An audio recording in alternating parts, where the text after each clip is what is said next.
Hi guys, my name is Ashok Kumar Singh. आपका हमारे YouTube channel D target में हार्दिक स्वागत एवं अभिनंदन है। मैं आज आपको एक गुड न्यूज़ देने जा रहा हूँ। वो गुड न्यूज़ तो आपको अर्ली मॉर्निंग में ही मिल गई होगी न्यूज़पेपर के माध्यम से। कल सोशल मीडिया में भी ये चर्चा का विषय रहा कि जैसा कि आप जानते हैं, बहुत दिन से हमारे डीएलएड के स्टूडेंट्स वेट कर रहे थे और बड़े ही असमंजस में थे कि हमारा एग्ज़ाम समय से हो पाएगा कि नहीं हो पाएगा। इस कोविड-19 पैंडेमिक में गवर्नमेंट ने फाइनली ये डिसीजन ले लिया है कि हमारे डीएलएड के स्टूडेंट्स को प्रमोट किया जाएगा। लेकिन प्रमोट का बेस क्या होगा? गवर्नमेंट का जो बताया गया है गवर्नमेंट के द्वारा, वो ये बताया गया है कि जो फर्स्ट सेमेस्टर के स्टूडेंट थे और जो थर्ड सेमेस्टर के स्टूडेंट थे उनको प्रमोट किया जाएगा। जो थर्ड सेमेस्टर के हमारे स्टूडेंट थे उनको पिछले जो सेमेस्टर्स के एग्ज़ाम्स हुए हैं, फर्स्ट सेमेस्टर और सेकंड सेमेस्टर के बेस पर उनको एवरेज के आधार पे उनको अंक डिस्ट्रीब्यूट किया जाएगा। मींस फर्स्ट सेमेस्टर और सेकंड सेमेस्टर में जिस प्रकार वो अंक पाए होंगे उसी को एक बेस बनाया जाएगा और उसी के आधार पे उनको थर्ड सेमेस्टर में नंबर दे करके फोर्थ सेमेस्टर में प्रमोट किया जाएगा और फोर्थ सेमेस्टर का एग्ज़ाम अक्टूबर में प्रस्तावित है। इसी तरीके से जो हमारे फर्स्ट सेमेस्टर के स्टूडेंट्स हैं उनको सेकंड सेमेस्टर में प्रमोट किया जाएगा, लेकिन इनके जो मार्क्स का बेस होगा वो होगा उनके सेकंड सेमेस्टर के मार्क्स। मींस सेकंड सेमेस्टर में जो अंक प्राप्त करेंगे उसी को आधार बना करके उनको फर्स्ट सेमेस्टर का अंक दिया जाएगा। मींस सेकंड सेमेस्टर जो एग्ज़ाम देने जा रहे हैं स्टूडेंट्स, उनके लिए सबसे महत्वपूर्ण चीज़ है वो अपने सेकंड सेमेस्टर की तैयारी बड़े ही अच्छे ढंग से करें। उनकी प्रिपरेशन बहुत स्ट्रांग होनी चाहिए। अगर ऐसा नहीं होता है तो नेचुरली उनका फर्स्ट सेमेस्टर का जो एग्ज़ाम होगा वो उनके सेकंड सेमेस्टर के आधार पर ही डिपेंड होगा। इसलिए अगर वो फर्स्ट सेमेस्टर सेकंड सेमेस्टर में अच्छे अंक पाएंगे तो नेचुरली उनको फर्स्ट सेमेस्टर में भी ऑटोमेटिकली अच्छे नंबर मिल जाएंगे। तो चलिए दोस्तों, डीएलएड के बच्चों को ध्यान में रखते हुए हम जो उनके पेपर्स में कुछ टिपिकल सब्जेक्ट्स हैं उस सिलेबस को उठाते हैं और हम उस सिलेबस को आपकी तैयारी करने में मैं सहयोग दूंगा। तो हमने जो देखा है, जो मेरा एक्सपीरियंस है, उसके आधार पे मैं ये कह सकता हूँ कि जो डीएलएड के स्टूडेंट्स हैं उनको कुछ ऐसे सब्जेक्ट्स हैं जिसमें उनको बहुत ज़्यादा प्रॉब्लम होती है, जैसे मैथ हुआ, इंग्लिश हुआ। तो गाइस, हम जो है इंग्लिश को शुरू करते हैं। सबसे पहले हम आपको इंग्लिश के बारे में बताएंगे और इंग्लिश सब्जेक्ट में मुख्य पॉइंट्स क्या हैं, मुख्य फैक्ट्स क्या हैं जो आपके डीएलएड के सिलेबस के अकॉर्डिंग होंगे, मैं उसको बताने का प्रयास करूंगा। लेकिन उससे पहले जो हमारे डीएलएड के स्टूडेंट्स हैं उनको ये जानना बेहद ज़रूरी है। इंग्लिश सीखने से पहले कुछ महत्वपूर्ण फैक्ट को जानना अति आवश्यक होता है। वो महत्वपूर्ण फैक्ट क्या हैं वो आज हम आपको अपने वीडियो में कुछ आपको बेसिक चीज़ें बताएंगे। और जब आपको समझना चाहिए, आप जानते होंगे कि बेस, किसी भी सब्जेक्ट का बेस जानना हमारे लिए बहुत महत्वपूर्ण होता है। यदि बेस हम नहीं जान पाते तो हम आगे विषय वस्तु को आसानी से नहीं सीख सकते हैं। तो सबसे पहले आप जानते हैं कि हम बहुत ही इजी तरीके से पढ़ाने का प्रयास करते हैं। आप सभी जानते हैं, क्योंकि आप एक टीचर बनने जा रहे हैं और टीचर का एक मुख्य उद्देश्य होता है कि वो टीचिंग स्किल्स को अच्छी तरीके से ध्यान में रख के अपना टीचिंग प्रोग्राम अप्लाई करें। तो इसमें हम जो इंग्लिश पढ़ाने चाह रहे हैं, जो मैक्सिम्स का यूज कर रहे हैं, वो मैक्सिम्स है। मैक्सिम्स मीन्स सूत्र होता है, आप जानते होंगे, शिक्षण सूत्र आप पढ़े होंगे, इजी टू हार्ड। तो हम सरल से जटिल की ओर चलते हैं। तो आज हम गाइस पार्ट्स ऑफ सेंटेंस के बारे में जानेंगे, अल्फ़ाबेट के बारे में जानेंगे, वर्ड के बारे में जानेंगे, सेंटेंस के बारे में जानेंगे, सब्जेक्ट प्रेडिकेट के बारे में जानेंगे, पार्ट्स ऑफ सब्जेक्ट के बारे में जानेंगे, तो ऑब्जेक्ट के बारे में जानेंगे, डायरेक्ट ऑब्जेक्ट के बारे में, इनडायरेक्ट ऑब्जेक्ट के बारे में। इन सारी चीज़ों का आज हम अध्ययन करेंगे। तो गाइस चलिए लेट्स वी स्टार्ट। पार्ट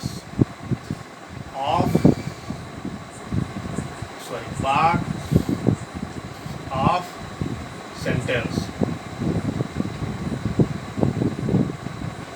देखिए सबसे पहले तो पार्ट्स ऑफ सेंटेंस समझने से पहले हम आप सभी पढ़े होंगे ABCD अल्फ़ाबेट जिसे हम कहते हैं A to Z।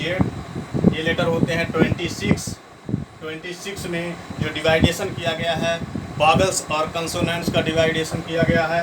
वावेल होते हैं A, E, I, O, U। इसके अलावा जो होते हैं उनको हम कंसोनेंट्स कहते हैं। मीन्स ये कितने हैं 5 है। अगर हम इसमें से 5 घटा देते हैं तो कितने बचते हैं 21 बचता है।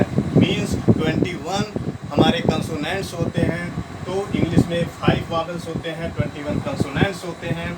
इसके अलावा गाइस सबसे बड़ी बात ये होती है कि इस 21 में कुछ वावेल साउंड्स भी होते हैं जिसको हमें जब हम आर्टिकल्स पढ़ेंगे उस समय हम आपको बताएंगे कि वावेल साउंड्स क्या होते हैं।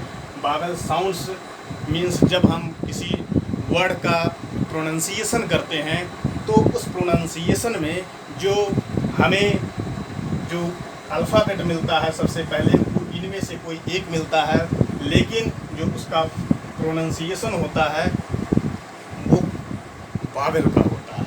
वावेल उसी को हम इसीलिए उसको कहते हैं वावेल साउंड्स। जैसे आप जानते हैं ऑनेस्ट में आप जानते हैं कि एच को साइलेंट किया जाता है। एच क्या है कंसोनेंट्स है और ओ क्या है वावेल है। तो एच जब साइलेंट हो जाता है तो हम इसको ऑनेस्ट पढ़ते हैं। तो ये क्या है हिंदी में आ क्या होता है, हिंदी में अ स्वर होता है। इसलिए जब हम आर्टिकल्स लगाते हैं तो ये बहुत ही महत्वपूर्ण सब्जेक्ट हो जाता है समझना। तो चलिए गाइस तो हम ये देखते हैं, इसको हम आगे बताएंगे जब हम आपको आर्टिकल्स बताएंगे। तो पार्ट्स ऑफ सेंटेंस के बारे में जानने का प्रयास करते हैं। देखिए पार्ट्स ऑफ सेंटेंस जो होते हैं डिवाइड इनटू 2 पार्ट्स। फर्स्ट होता है सब्जेक्ट एंड सेकंड होता है प्रेडिकेट। अब सब्जेक्ट और प्रेडिकेट कोई भी सेंटेंस जो होता है 2 भागों में बटा होता है, सब्जेक्ट और प्रेडिकेट के रूप में। तो सब्जेक्ट जो होता है आप जैसे कि अगर हम एग्जाम्पल के तौर पे समझें तो एग्जाम्पल अगर हम देखें तो हम ये देख सकते हैं कि अगर हम ये लिखते हैं राम गोज टू स्कूल। अब इसमें सब्जेक्ट क्या है, सब्जेक्ट वो होता है ये सब्जेक्ट कर्ता होता है, इसको हम क्या कहते हैं कर्ता। तो कर्ता कौन है, किसी के द्वारा जो कार्य किया जाता है, किसी के द्वारा जो कार्य किया जाता है वो क्रिया कहलाती है। और जो क्रिया जिसके द्वारा की जाती है वो सब्जेक्ट कहलाता है। क्रिया किसके द्वारा की जा रही है, राम के द्वारा। तो राम जो है क्या है सब्जेक्ट है। तो सब्जेक्ट अगर हमारा ये हो जाता है, अगर हम इसको 2 पार्ट्स के व्यू से देखते हैं तो सब्जेक्ट हमारा ये हो गया, प्रेडिकेट हमारा ये हो जाएगा। अब सब्जेक्ट और प्रेडिकेट क्लियर। चलिए अब देखते हैं सब्जेक्ट के भी कई पार्ट होते हैं। सब्जेक्ट को अगर हम डिवाइड करें, इसका भी डिवाइडेशन मुख्य रूप से कितने भागों में होता है 2 पार्ट्स में। पहला है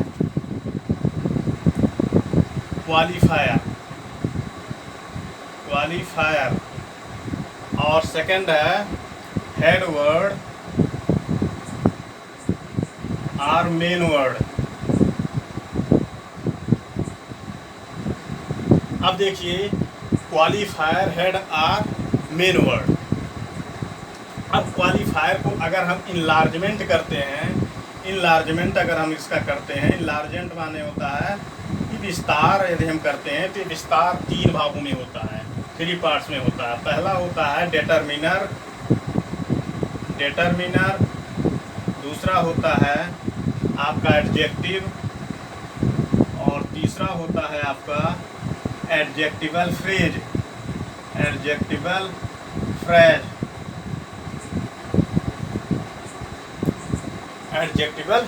फ्रेज। अब देखिए क्वालिफायर, अब हम इसको ये से समझते हैं कि किस पूरे सेंटेंस में कौन कौन से ये जो बताए गए हैं सब्जेक्ट के भाग किस तरीके से एक सेंटेंस में आते हैं। तो चलिए अगर हम एग्जाम्पल में ये देखें, राम या सी sings.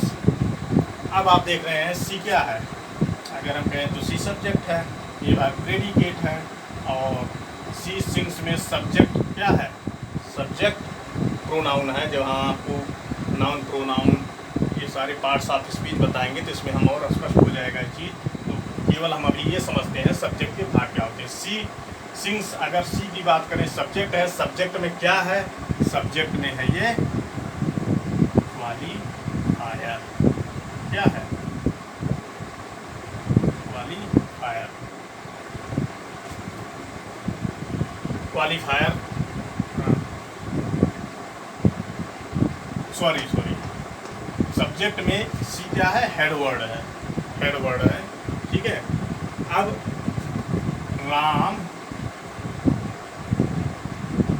Goes to school, Ram goes to school. अब देखते हैं राम गोज टू स्कूल में, राम गोज टू स्कूल में राम क्या है, सब्जेक्ट है, ठीक है। सब्जेक्ट आपका क्लियर हुआ। अब हम ये देखते हैं ऐसा सेंटेंस बनाते हैं जिसमें सारी चीज़ें आ जाएं। चलिए देखते हैं, पहला सेंटेंस हम देखते हैं क्या है। मान लीजिए हम कहते हैं कि boy is walking, a boy is walking. अब ए क्या है, बॉय इज वॉकिंग। अब इसमें क्या है, ए बॉय सब्जेक्ट है, इज वॉकिंग क्या है, प्रेडिकेट है। तो ए बॉय, ए को हम क्या कहेंगे, ए को हम कहेंगे क्वालिफायर, अब बॉय को क्या कहेंगे, head word,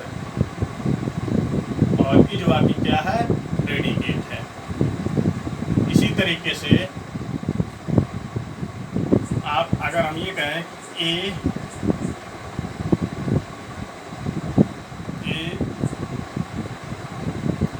beautiful girl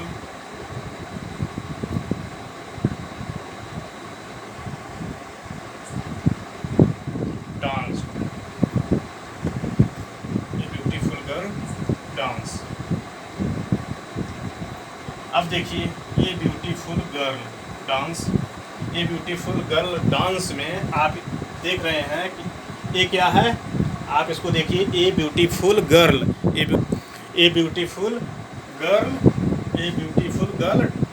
dance, ए ब्यूटीफुल गर्ल डांस। अब ए ब्यूटीफुल गर्ल में ये क्या है, ये है डिटरमिनर, ब्यूटीफुल क्या है, क्वालिफायर, और गर्ल क्या है, हेड वर्ड, और डांस क्या है आपका predicate.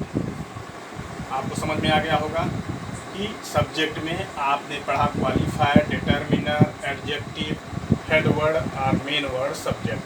Subject clear, subject a beautiful girl, उसके बाद सब्जेक्ट ये पूरा है ए ब्यूटीफुल गर्ल। अब सब्जेक्ट का अगर हम डिवाइड करें, चूँकि इसमें 3 सब्जेक्ट हैं, 3 सब्जेक्ट में ये क्या है, ये डिटरमिनर हो गया। और ब्यूटीफुल, देखिए ब्यूटीफुल जो होता है वो एडजेक्टिव होता है, इसी एडजेक्टिव को चाहे हम क्वालिफायर भी कहते हैं।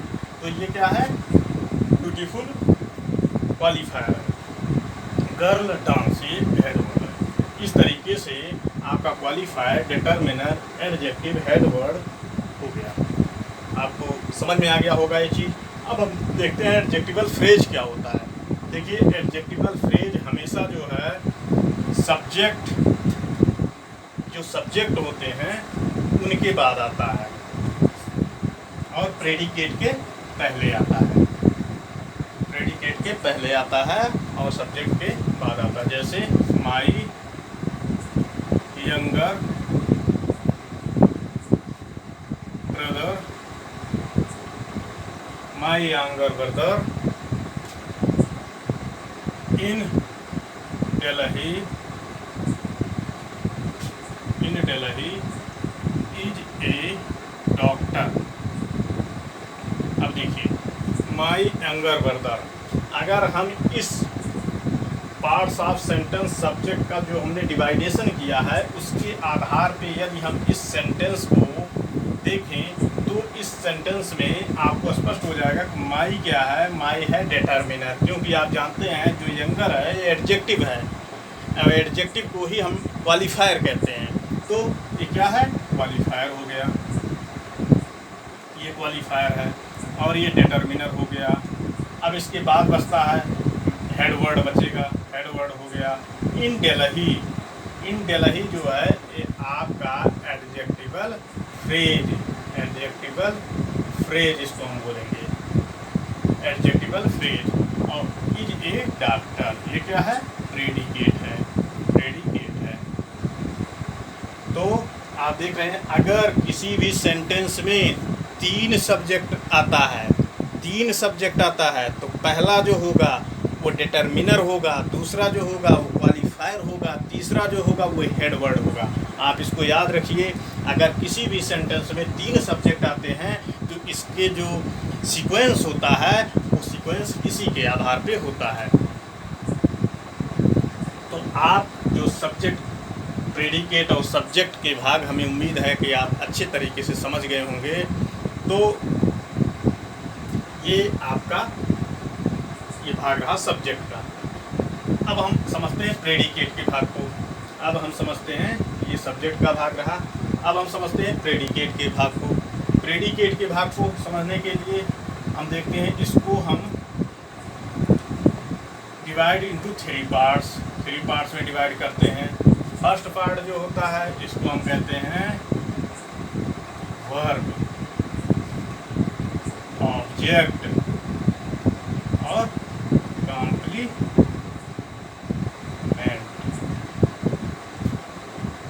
अब देखिए किसी भी सेंटेंस में वर्ब, ऑब्जेक्ट और कॉम्प्लीमेंट जो होते हैं वो प्रेडिकेट के भाग होते हैं। अब अगर हम ऑब्जेक्ट की बात करें तो object divide into two parts. एक होता है इनडायरेक्ट ऑब्जेक्ट, इनडायरेक्ट ऑब्जेक्ट,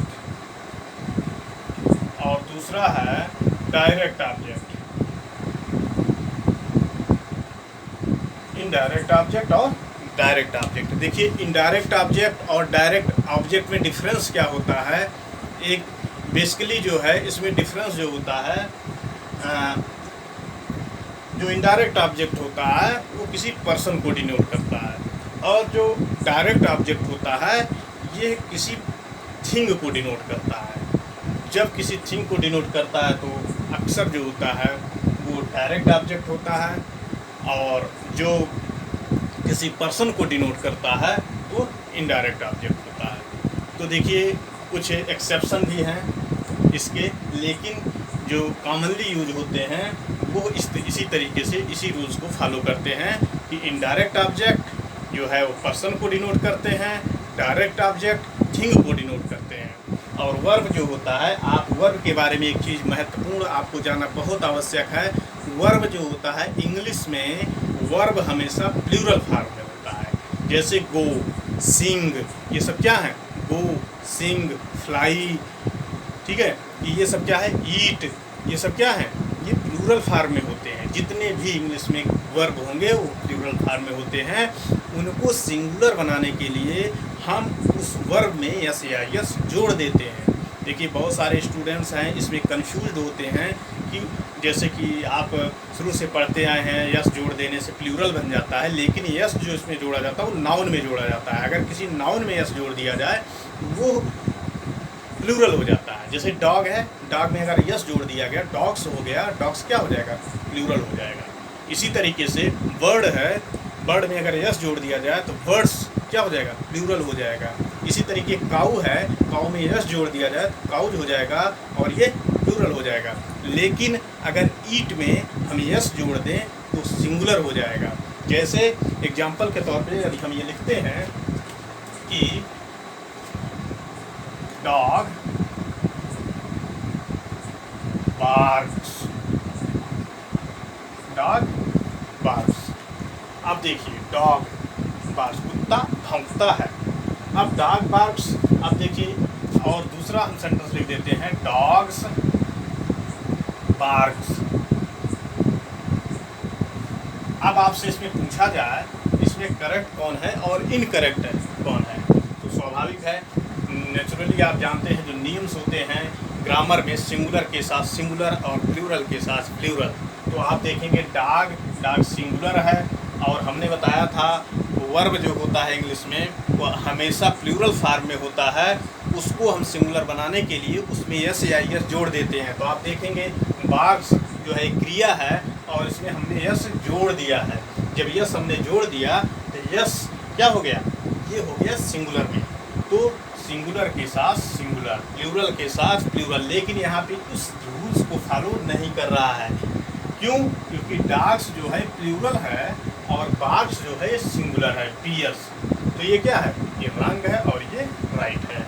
इस तरीके से कभी कभी एग्जाम्स में पूछ लिए जाते हैं, क्योंकि बहुत सारी चीज़ें हैं वर्ब में कि बच्चे इसमें कंफ्यूज हो जाते हैं। तो आप इस जो महत्वपूर्ण चीज़ को हमेशा जानिए कि हमेशा जो वर्ब अपने मूल फॉर्म में प्लूरल में ही होता है। ठीक है, तो चलिए अब देखते हैं ऑब्जेक्ट। ऑब्जेक्ट को जैसे हमने कहा कि ऑब्जेक्ट जो होता है वो डायरेक्ट और इनडायरेक्ट होता है। जैसे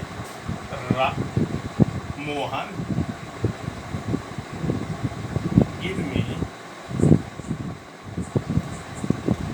ए radio, Mohan give me a radio. अब देखिए मोहन ने मुझे एक रेडियो दिया, sorry give, Mohan give me a radio, Mohan ने मुझे एक रेडियो दिया। अब देखिए मोहन सब्जेक्ट हो गया, गिव वर्ब हो गया, मी और ए रेडियो ऑब्जेक्ट हो गया। ठीक है, अब मी ए रेडियो ऑब्जेक्ट हो गया। तो ऑब्जेक्ट में हमने बताया कि इसको दो भाग में बांटा गया है, इनडायरेक्ट ऑब्जेक्ट और डायरेक्ट ऑब्जेक्ट। अब इनडायरेक्ट ऑब्जेक्ट में आप मैंने बताया था कि जो पर्सन होता है वो क्या होता है, वो इनडायरेक्ट ऑब्जेक्ट होता है, और जो थिंग होती है वो डायरेक्ट ऑब्जेक्ट होता है। अब देखिए मी क्या है, पर्सन है, मी पर्सन, रेडियो थिंग, तो मी क्या है, इनडायरेक्ट ऑब्जेक्ट, रेडियो क्या है, डायरेक्ट ऑब्जेक्ट। तो आपको क्लियर हो गया होगा कि डायरेक्ट और इनडायरेक्ट ऑब्जेक्ट में क्या डिफरेंस होता है, हम इसकी पहचान कैसे करेंगे। इसकी पहचान हम इस तरीके से कर सकते हैं। तो उम्मीद है कि आपको ये सारी चीज़ें समझ में आ गई होंगी, और ये तो रहा पार्ट्स ऑफ सेंटेंस का कुछ महत्वपूर्ण बेसिक चीज़ें। आने वाले समय में अब मैं आपको बहुत सारे जो डीएलएड से संबंधित विषय वस्तु है इंग्लिश में विशेषकर, वो भी मैं आपको बताऊंगा। इसके अलावा एजुकेशन में जो भी आपकी टीचिंग से रिलेटेड जो मेथोलॉजी पेडागॉजी है उसको भी मैं बताने दूँगा। आप मेरे यूट्यूब चैनल से जुड़े रहिए, और इस तरीके से आप मेरे यूट्यूब चैनल को सब्सक्राइब करिए, लाइक करिए और बेल आइकन को प्रेस करिए, जिससे हमारे द्वारा बनाए गए वीडियो का समय समय पे आपको नोटिफिकेशन मिलता रहे। इसी के साथ मैं अपने आज का क्लास एंड करता हूँ। Okay, thank you, bye bye.